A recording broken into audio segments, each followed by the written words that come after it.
কুমিল্লা ৪ আসন থেকে নির্বাচিত মাননীয় সংসদ সদস্য জনাব আবুল হাসনাত, আপনি একটি সম্পূরক প্রশ্ন করতে পারুন দয়া করে। ধন্যবাদ মাননীয় স্পিকার। সালাউদ্দিন সাহেবকে প্রশ্ন করলে আবার কখন নোটিশ দেওয়ার কথা বলে ফেলেন, তো সেই বিষয়টা নিয়ে সবসময় আমরা একটু সংকোচে থাকি। তো আমরা পুলিশ সংস্কার নিয়ে কথা বলছি, পুলিশের সুশৃঙ্খলা নিয়ে কথা বলছি। লাস্ট 1 মাস পুলিশের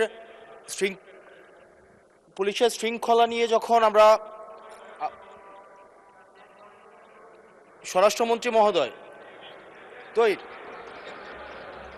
মাননীয় স্পিকার, মাননীয় সদস্য জি আসলে বলতে দেন। মাননীয় সদস্য লেট মি হ্যান্ডেল। মাননীয় সদস্য, আমাদের পার্লামেন্টারি প্রসিডিউরে আমরা যাই। মাননীয় স্পিকার, আমরা যখন পুলিশ সংস্কার নিয়ে কথা বলছি,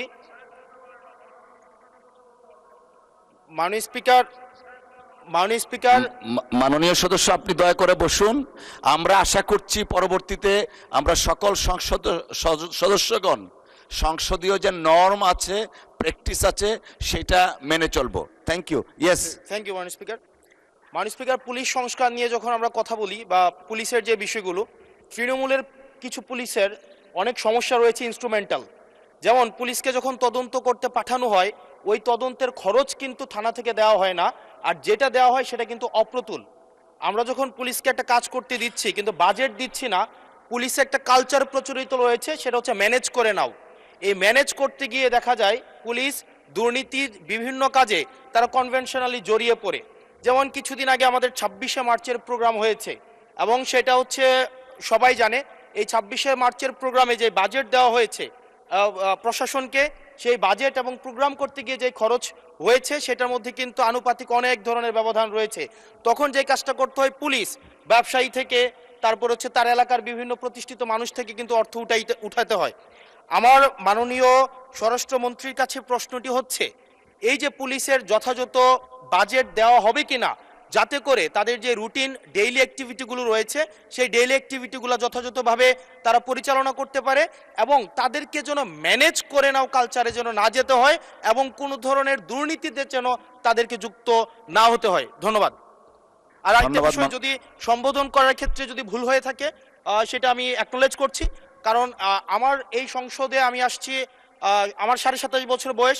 সেখানে মাননীয় স্বরাষ্ট্রমন্ত্রী যখন সংসদে এসেছেন 1991 সালে, আর আমি জন্ম হয়েছি 1998 সালে।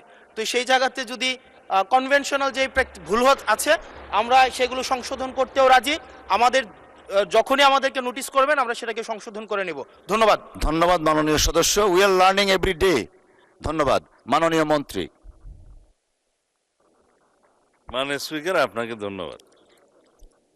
এটাই হচ্ছে পার্লামেন্টারি কালচার।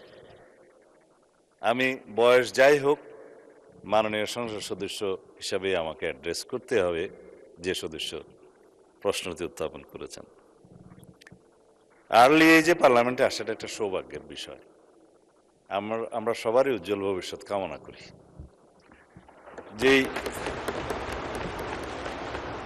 মানে আমরা যে সময় এমপি হয়েছি তার চাইতেও আরো 8-10 বছর পরে জন্ম নেওয়াটা সৌভাগ্যের বিষয়, কারণ তার আগে সামরিক শাসনের সময় ছিল। যে প্রশ্নটা মাননীয় সদস্য উত্থাপন করেছেন, বাজেটের মন্ত্রী তো আমার পাশে আছে। এখন আমরা অনুরোধ করব পুলিশ বাহিনীকে আরো বেশি কর্মক্ষম করা এবং দুর্নীতিমুক্ত রাখার জন্য যথাযথ বাজেট তিনি দেবেন, এবং সেই বিষয়ে আমরা আগামী বাজেট অধিবেশনে পুলিশের বাজেট বৃদ্ধির জন্য আমি একটা প্রস্তাব মাননীয় অর্থমন্ত্রীর কাছে, মাননীয় প্রধানমন্ত্রীর মাধ্যমে করে রাখছি।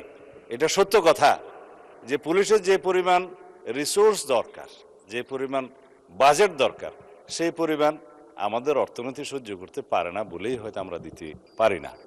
তবে আমরা একটা ট্রান্সপারেন্ট এবং জবাবদিহিমূলক পুলিশি ব্যবস্থা যদি কায়েম করতে চাই, পুলিশ যেন অন্য কোনোভাবে ম্যানেজ করার কালচার থেকে বেরিয়ে আসে, সেটা আমাদেরকে নিশ্চিত করতে হবে। ধন্যবাদ মাননীয় সদস্য।